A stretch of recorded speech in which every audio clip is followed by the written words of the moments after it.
नमस्कार दोस्तों, मैं हूँ रेनू। स्वागत है आपका मेरे channel open mic with Renu. आज से हम एक नया सफर शुरू करने जा रहे हैं जिसका नाम है गुफ्तगू विद डॉक्टर्स।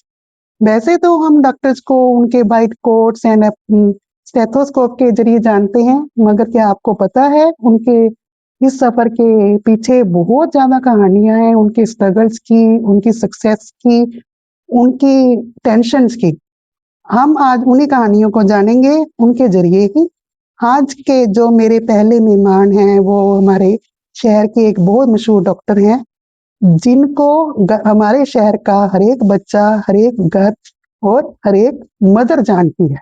वो हैं डॉक्टर राजिंदर। स्वागत करते हैं डॉक्टर राजिंदर जी आपका मेरे चैनल में। बहुत बहुत धन्यवाद डॉक्टर रेणु जी। सबसे पहले तो मेरा open mic with doctor Renu के सभी दर्शकों को बहुत बहुत नमस्कार, शुभकामनाएं। और आपने आज मुझे इस पॉडकास्ट के लिए आमंत्रित किया, इसके लिए आपका बहुत बहुत धन्यवाद। मैं बहुत बहुत शुभकामनाएं देता हूं आपके चैनल को। भगवान करे ये नई ऊंचाइयां छुए। ठीक है डॉक्टर साहब, आपने बारे में कुछ बताइए आप। डॉक्टर साहब, मैं डॉक्टर राजेंद्र कुमार बंसल श्री मुक्तसर साहब में बच्चों के डॉक्टर के तौर पे पिछले 25 वर्ष से काम कर रहा हूँ। मेरा अपना Rajendra newborn children hospital के नाम से एक अस्पताल है और पिछले 25 साल से मैं यहाँ पे बच्चों को उनके स्वास्थ्य सेवाएं दे रहा हूँ और बच्चों से मेरा विशेष लगाव है। बहुत बढ़िया सर। आप जब सरसा में थे, जब छोटे थे, तो आपने क्या बचपन से ही देखा था कि मैं डॉक्टर बनूंगा? कोई ऐसी घटना जो आपको इसमें खींच लाई? हाँ जी, ये मेरा बचपन से ही सपना था जी। मेरे पिताजी एक छोटे से डॉक्टर थे, तो हम 4 भाई थे। हम चारों को कहते थे डॉक्टर बनना है, डॉक्टर बनना है। तो बस भगवान की ऐसी कृपा रही कि हम चारों भाई डॉक्टर बन गए जी। Very good.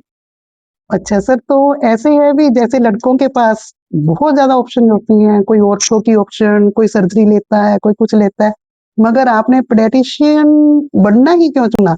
बच्चों से कोई खास लगाव? हाँ जी, हाँ, ये बात बिल्कुल जी। मेरा बच्चों से शुरू से ही, बचपन से ही बहुत लगाव रहा है। मैं शुरू से ही था कि भी बस बच्चे मुझे भगवान का रूप दिखते हैं। बच्चे हमेशा अच्छे लगे। उनमें कोई कंप्लेनिंग एटीट्यूड नहीं होता, या दुखता है जी, वो दुखता है जी। बच्चे नहीं, वो जो तो बेचारे, सही है। हाँ, बच्चे हमेशा ही मुझे, बच्चे वैसे हाँ, भगवान का रूप होते तो हैं। बच्चा डॉक्टर बनने के लिए मुझे मेहनत भी बहुत करनी पड़ी। पहले मैंने 2 साल पैथोलॉजी में डेमोन्स्ट्रेटिव काम किया, तब मुझे और पीजी मिल रही थी, मैंने छोड़ दी। ओके। फिर मुझे साइकियाट्री में एडमिशन मिला, मैंने वो छोड़ा।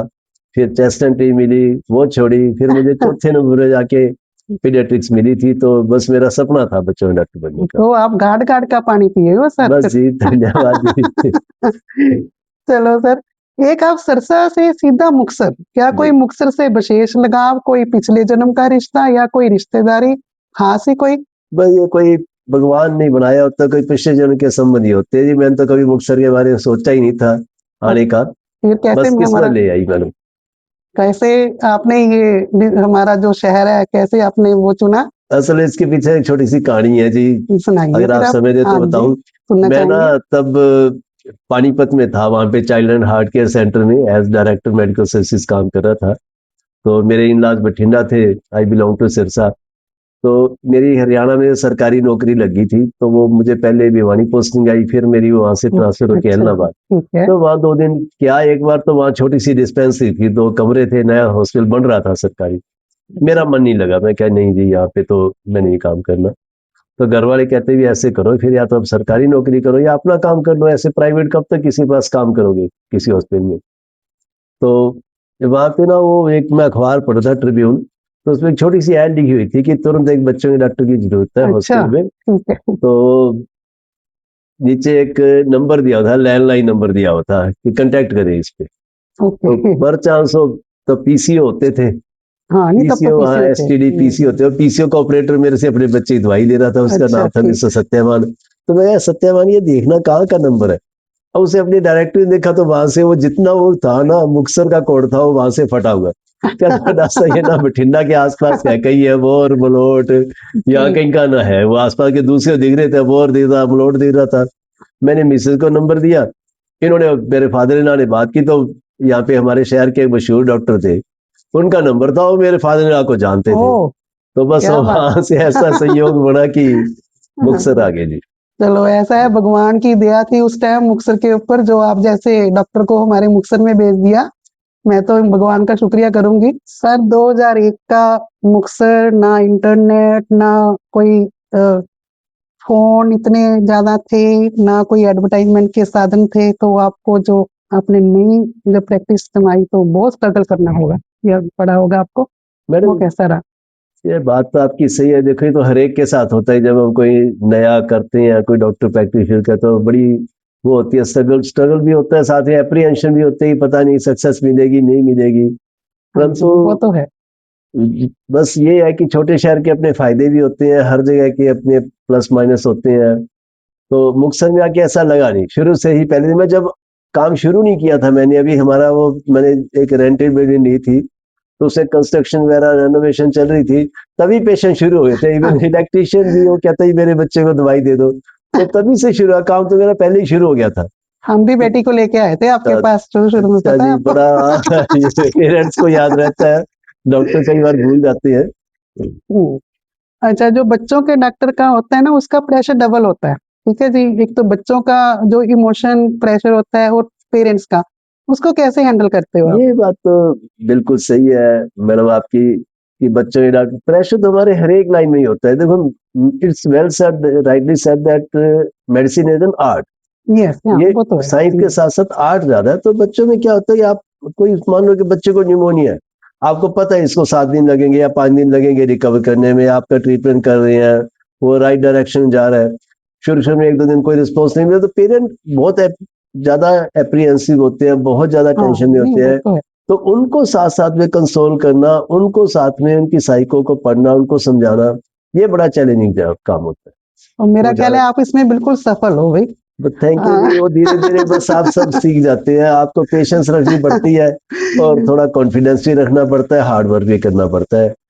पीडियाट्रिक्स से चैलेंजिंग जो। सर जैसे आपने उस टाइम मेट्रो भी चुन सकते थे, मगर आपने जो छोटे शहर में आए, तो आपको लगता है भी छोटे शहर में पेशेंट और डॉक्टर की बॉन्डिंग ज्यादा होती है? कोई ऐसा इंसिडेंट जिस दिन आपको लगा हो भी मैं तो चलो मुक्तसर वाले ने मेरे को 100% अपना लिया?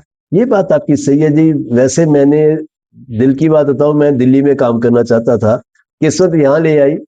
तो आज भी मेरा दिल्ली का मन तो होता है, बट मुक्तसर में आके ऐसा लगा नहीं, मुक्तसर ने मुझे बिल्कुल अपना लिया। एक बार शुरू शुरू में मैं आया ही था, तो मुझे कोई ज्यादा, मुझे लगता है कोई जानते नहीं है, तो मैं तब मोबाइल फोन होते नहीं थी, मैं एक जरूरी काम के लिए एक पीसीओ में, मैंने कहा चल यहाँ से कौन तेरे को जानता है, तो मैं पीसीओ में चला गया फोन करने के लिए। फोन करके आके काउंटर पे जब पैसे गए तो वो कहते हैं रहने दो डॉक्टर साहब। मैं यार मुझे कमाल है, याद कह रहे रहने दो डॉक्टर साहब, मैं आया ही हूँ शहर में। कहते आपने हमारे बच्चे का वो पर्स निकाली थी उसमें एक्सेस में से। तो बड़ा तब से लेके बड़ा, आप कहीं मैरिज में जाओ तो वहाँ वेटर भागे भागे आते हैं, सब आते हैं, चेयर देते हैं अलग से, हाँ, वो नहीं अटेंड पेशेंट तो करते याद हैं। रखता है। हाँ, ये तो तो पक्का ही है, पेशेंट तो पूरे पूरा मुक्तसर याद में रखता आके है। बड़ा अपनापन मिला, बहुत अच्छा लगता है। सर जैसे आजकल का ये ट्रेंड ही है भी, 1 साल तक बच्चों को ना तो पेरेंट्स नमक देते हैं ना मीठा देते हैं। हमारे टाइम में तो हम ग्लूकोज का बिस्कुट ही दूध में घोल के पिला देते थे। तो ये कोई फैशन है क्या, इसके पीछे कोई साइंस है? फैशन ही थोड़ी साइंस भी है। जैसे साल्ट के बारे में है कि थोड़ा बच्चों के किडनी पूरे डेवलप नहीं होते, ओके, लॉन्ग ये टर्म बात है। हाइपरटेंशन का खतरा रहता है, तो एज लो एज पॉसिबल जितना भी रेस्ट्रिक्ट कर सके। इसी तरह से शुगर भी जितनी रेस्ट्रिक्ट कर सके, जितनी अवॉइड कम कर से सके, कम। जितनी देर हाँ तक, है जी, ना? हाँ जी। अच्छा, एक बात करते हैं हम वैक्सीनेशन की। हम कई कई पेरेंट्स को बहुत होता है भी हम वैक्सीन नहीं लगवाएंगे, इससे बच्चों को बुखार हो जाता है, बीमार हो जाते हैं। ये कहाँ तक जरूरी है? लगवाने चाहिए ना वैक्सीनेशन तो सभी को ये बहुत ही तो। ज्यादा जरूरी है जी, और इसके हम्म, बारे में अब आजकल तो ज्यादातर माता पिता इसके बारे में अवेयर है। हाँ हाँ, नहीं और वैसे तो वेर है, वैक्सीनेशन कई से, पेरेंट्स बहुत पसी होते हैं हाँ इसमें ना। होते हैं कुछ एक, बट एजुकेट करने से उनको सब हो जाता है कि हाँ ये जरूरी है। हम भी, हमारा दायित्व बनता है हम्म, कि पेरेंट्स के इसके बारे में हर चीज उनको नहीं पता होती हर व्यक्ति को, तो उनको एजुकेट करें। और वैक्सीनेशन तो बहुत ही ज्यादा जरूरी है हमारे हाँ, जैसे बड़े देश के लिए, और जहाँ पे हर तरह के इकोनॉमिक स्टेटा के पीपल हैं, हमारे लिए तो वैक्सीनेशन बहुत ही ज्यादा जरूरी है। और सरकारी में तो कुछ बहुत ज्यादा फ्री भी लगती है उनको, पेरेंट्स को तो कुछ हाँ, इसमें ज्यादातर सोचना तो भी नहीं हमारे चाहिए। देश में हाँ, ज्यादातर जो वैक्सीनेशन का है, हम नियरली 83% डिपेंडेंस हमारी सरकारी हाँ, सेक्टर पे है। कुछ हम्म, वैक्सीन ऐसी होती हैं जो सरकारी हॉस्पिटल में नहीं होती, हाँ, हमारे शेड्यूल अफोर्डेबल में नहीं नहीं है, होती, कुछ कॉस्टली अफोर्डेबल नहीं होती होती या है। शेड्यूल में नहीं है, तो हमें वो बाहर से लगवानी चाहिए। हाँ, चलो। वैक्सीनेशन बहुत जरूरी है। मैंने देखा है कई पेरेंट्स से पूछते हैं भी हम बच्चों के डॉक्टर के पास तो नहीं लेके जाते, वो एंटीबायोटिक्स लिख देते हैं, तो ये कहाँ तक जायज है या कब उनको लेके आना चाहिए आपके पास? एंटीबायोटिक्स जरूरी है कुछ? देखो जी, ऐसे है कि जो आप जिन डॉक्टर साहब के पास जाते हैं वो एंटीबायोटिक तभी देंगे अगर जरूरत होगी। ओके। एंटीबायोटिक के बारे में हमारी गलत धारणाएं बहुत ज्यादा कि हमारे नुकसानदायक होते हैं, अगर इनका सही इस्तेमाल किया जाए तो ये कभी नुकसानदायक नहीं होते। और रेदर एंटीबायोटिक को हम खुद ही खराब करते हैं कि हमने एक दिन के लिए दे दिया, थोड़ा सा ठीक हो गए, क्लिनिकल क्योर हुई, बंद कर दिया, अंदर बीमारी नहीं, रह वो गई। करते तो हैं। एंटीबायोटिक अपनी मर्जी से शुरू नहीं करने, अपने डॉक्टरी सलाह के साथ शुरू करें, और जैसे बताया जाए जितने दिन का कोर्स हो वो पूरा करना चाहिए, तब एंटीबायोटिक का नुकसान नहीं होता। Okay sir. तो अगला क्वेश्चन ये है, जैसे कई बच्चे फसी ईटर्स होते हैं, उन पेरेंट्स के लिए होता है मिशन इम्पॉसिबल होता है उनको खिलाना, उसको उनके बारे में क्या कहेंगे आप? कैसे वो उनको टैकल करें पेरेंट्स? देखो जी, इसमें क्या होता है कि ये बच्चे को तो जितनी उसकी रिक्वायरमेंट कितनी होती है, माँ सोचते कि मेरा बच्चा मेरे से कई गुना ज्यादा खा जाए दिन में, ऐसा कैसे हो सकता है? उसका छोटा सा पेट है, 1 चम्मच खाया, 2 चम्मच खाया, पेट भर गया। माँ क्या करेगी, पड़ोसियों के घर गई, देखा उनका बच्चा खा रहा है, टेंशन रहती है मेरा नहीं खा रहा, उन सबके समान खान बन जाएगी, मेरा रह गया। तो बच्चे का फैसिलिटी नहीं होती, बच्चे की रिक्वायरमेंट जितनी होती है उतना ही होता है। यानी कि कोई ज्यादा जबरदस्ती ना करे, नहीं, बिल्कुल भी नहीं जैसे करनी बच्चा चाहिए। जितना खाता है उतना खाए बस, हाँ जी, है ना? अगर आपका ठीक है। बच्चा और बाकी चिंता तरह भी ना करे, सबसे चिंता बड़ी नहीं, बात है चिंता जी ना जी करे, जी है ना? ये बिल्कुल, सबसे बड़ी क्योंकि बात ये है है। ना कि बच्चा आप देख लें, आपका बच्चा स्वस्थ है, उम्र के हिसाब से उसका हाइट वेट नॉर्मल है, तो फिर जबरदस्ती नहीं। अगर किसी वैक्सीन की डोज में लगवाने में भी डिले हो जाए तो फिर क्या? वो उसको कैचअप वैक्सीनेशन वो जरूरी है जी, जरूर वो होनी चाहिए, ना से देर बनी।